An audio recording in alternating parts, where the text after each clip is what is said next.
Jean-Michel Basquiat was born in Brooklyn, New York in 1960. He rose to fame in the 1980s as a member of the Neo-Expressionism movement. His work was an amalgam of poetry, drawing, painting, blending text with images, abstract art, and social commentary attacking racism and classism.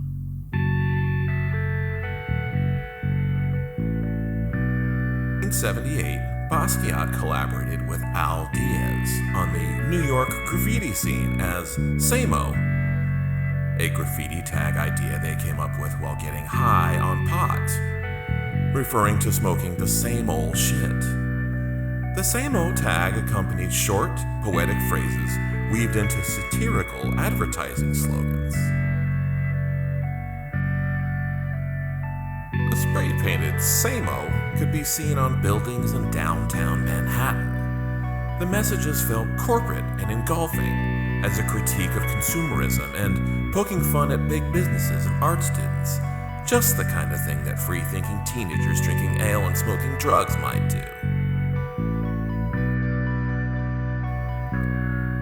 After a falling out with Al Diaz, Basquiat's art career began to take off. Basquiat made his first art sale to Debbie Harry of Blondie. He sold Debbie an acrylic and oil stick on canvas piece titled Cadillac Moon for $200. The piece is childlike and frenetic, like a candy-fueled crayon drawing onto a paper tablecloth at an Olive Garden by a 10-year-old.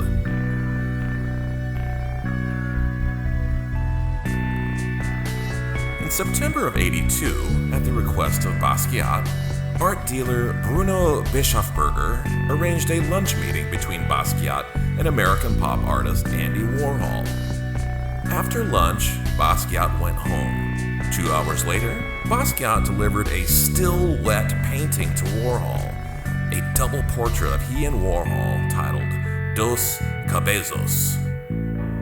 This made a big impression on Warhol, and the two collaborated for years after. In 2010, Dos Cabezos sold for $7 million. Not bad for 2 hours of work, and quite the career move if you ask me.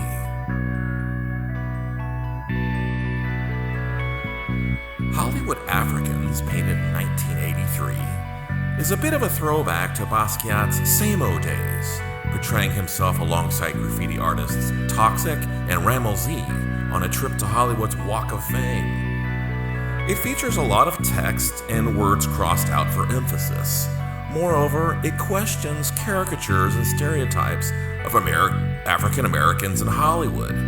The politics are turned up to 11, and Basquiat's commentary is seen clearly as important, though stylistically remaining simple. Thought-provoking on racism, this one.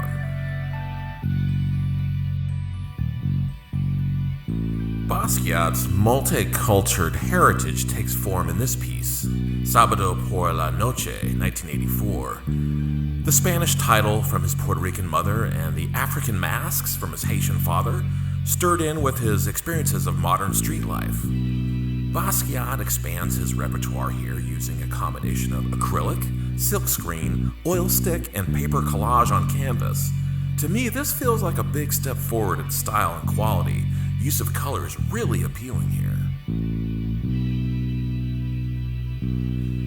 The Jim Crow laws enforced racial segregation in the South.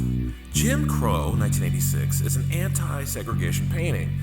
Text of the word Mississippi is repeated over and over again. This acrylic and grease pencil on wood piece is understood to represent the civil rights struggles for racial equality in the state of Mississippi.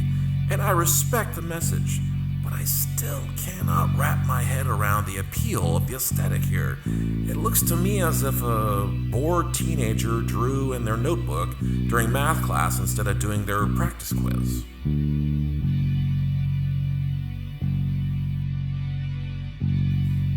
And finally, we have two pieces here. Devil's Head, 1987, acrylic on canvas, and Writing with Death, 1988, acrylic and oil paint stick on canvas.